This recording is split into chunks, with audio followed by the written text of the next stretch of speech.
No niin, terve vaan kaikille. Mun nimi on Leinonen ja nyt on sitten se luvattu 100 subscriberin setup-video. Eli pidemmittä puheitta mä rupeen esittelemään mun kamoja. Ekas mä aloitan esittelemällä mun pelit. Siellä on, niin kuin näette, niin Assassin's Creed Brotherhood, on Oblivioni, Halo 3, Call of Juarez Bound in Blood, sitten on Battlefield Bad Company 2, God of War 2, Resident Evil 5 ja Halo Reach. Sitten on takana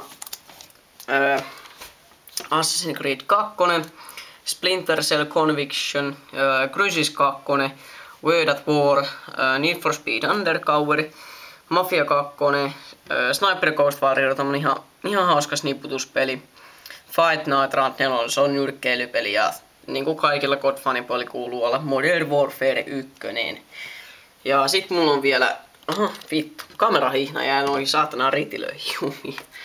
Mutta joo, sitten mulla on lainassa oleva Gears of War 1, siinä on päällä jotain roinaa, mistä mä en tiedä mitä, ne on mun veljen. Sitten mulla on Far Cry 2 on kaverilla lainassa. Ja Race Driver Greedy, mikä on autopeli, niin se on kans kaverilla lainassa, mut joo. Sitten siinä on mun akustinen kitara, toi mun entisen isäpuolen vanha kitara. Niin toisilla nyt ei tulla mitään rahallista arvoa, mutta on tosillaan kuitenkin aika tärkeä esine sillä. Sitten tuolla, no MV3 mullahan nyt, toi nyt ei oo mun MV3, toi mun veljen. Tässä on sen 37-tuuminen LCD-telkka. Ja tuolla on sen vanha Xboxi. Täällä me nyt molemmat ollaan kohta 4 vuotta pelailtu. Nyt mä sain hetki sitten oman Xboxin, ettei on enemmän aikaa tehdä videoita ja ei tarvi aina istua vierekkäin, kun me nyt ei missään järjettömän hyvissä väleissä sinänsä olla. Mut joka tapauksessa sitten eteenpäin näihin omiin tärkeisiin kamoihin. Siinä on mun vanha ohjain. Mulla on aika pienet kädet. Mä en ymmärrä enää miten mä oon voinut käyttää tollaista möhlöohjelmaa. Toi on ihan perseestä oikeesti. Muuten toi on hyvä, mutta sen jälkeen kun oon tottunut normiohjelmia, toi tuntuu ihan vitun möhlöltä.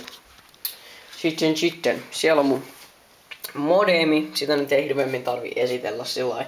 Vähän johtoja menee sinne ristiin rastiin. Ja siinä on mun Xbox. Toi on niin kuin näette, niin se on Xbox 360 Slim-versio. Siinä on toi 250 gigan kovalevy.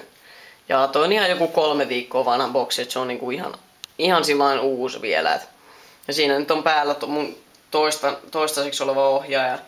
Mulle varmaan jossain vaiheessa olisi tarkoitus nyt tulla toi MV3-versio tosta ohjaimesta. Muuten ei tossa mitään vikaa muuta, mutta toi D-pad on kyllä ihan perseestä tossa. Et yritäpä kirjoitella jotain viestiä, se on ihan hirveet paska. Sitten siinä on mun Turtle Beachit, malli on X11, eli se on se halvin malli Turtle Beachista, maksaa 60 €. Ihan perushyvät kuulokkeet, ei mulle ainakaan tarvi mikään ihmeestä olla. Siinä on mun MV3, niin kuin näette, ja sit tässä on yksi tärkeimmistä, millä mä nyt kaiken käsittelen. Minun mahtava tietokone. Siinä on toi on 1,5 vuotta vanha kone ja se on, mitä se oli, maksoi 500 € silloin kun mä ostin. Se on Toshiba C650, jotain sellaista, en mä muista tarkalleen. Mutta toi on silloin aika tärkeä, että tollahan mä nyt niinku kaiken käsittelen.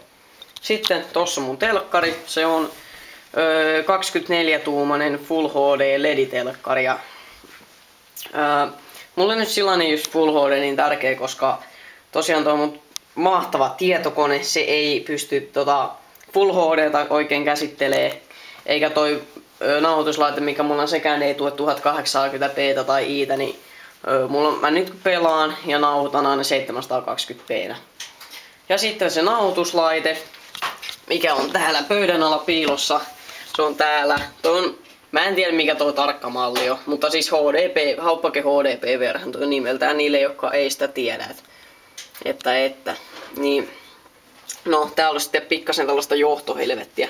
Mä en ymmärrä varsinaisesti minkä tappaa. Jos katsotte tätä kaapeliottoa, mikä tulee HDP-verran mukana, näettekö se on tommonen ihme vitun metrilaku oikeesti, kun se menee tuolla. Tommonen ihme lakumatto. Mut joo. No, siellä on salmiakkipussi ja Doom 3 Kietsikalle, ihan mahtava peli, helvet. Asensin tossa 1 päivä. Sitten siellä on vielä mun Black Opsi. Siinä mahtava peli. Ainoa joskus pelailen zombiita, mutta en hirveästi nykyään. Ja sit siinä alapuolella on mun Gears of War. Tää on kanssa aika hyvä peli. Ja jos joku katsoo tossa, no joo, niin kuin mä sanoin, mulla on aika pienet kädet. Mutta sillä nyt ei ole paljon paskaakaan mun mielestä merkitystä, että ei ole mikään niin järjettömän tärkeä asia. Mutta ei mitään, hei kiitti kun katsoitte ja katsellaan ensi videossa. Morjes!